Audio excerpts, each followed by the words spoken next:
I'm John Pomeroy from the University of Albany. It's part of the State University of New York.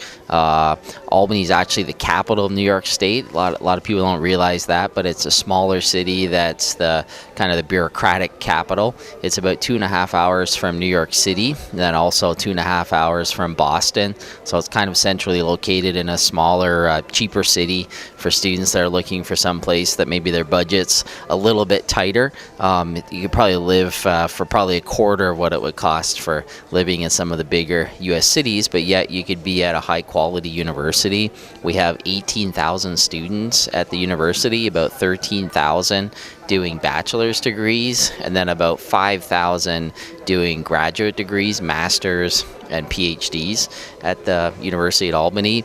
Varying majors. Probably the most popular, though, for Indian students would be business and accounting from the School of Business, computing and information science, and then also our nanoscale science engineering would also have a pretty large appeal amongst Indian students. But typically, as a research university, we could offer just about any major for students at both the bachelor's and the master's and PhD level. So yeah, we're just examining our scholarship levels for next year.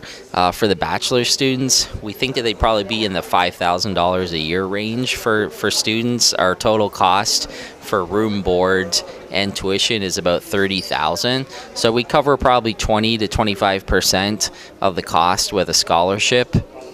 Again, at $30,000, we're probably about half the price of a lot of private universities in the U.S. because we are a public university.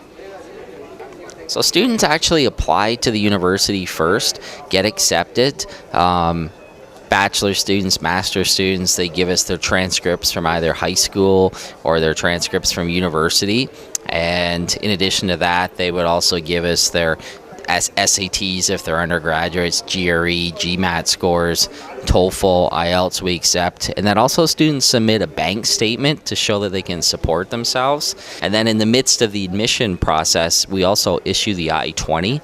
So the I-20 is the immigration document that they then apply for their F1 visa after that. So the biggest piece to getting the I-20 is your financial statement. So either bank statement, or if someone qualifies for a bank loan, they'd submit that information to the university, and then the I-20 is issued after that.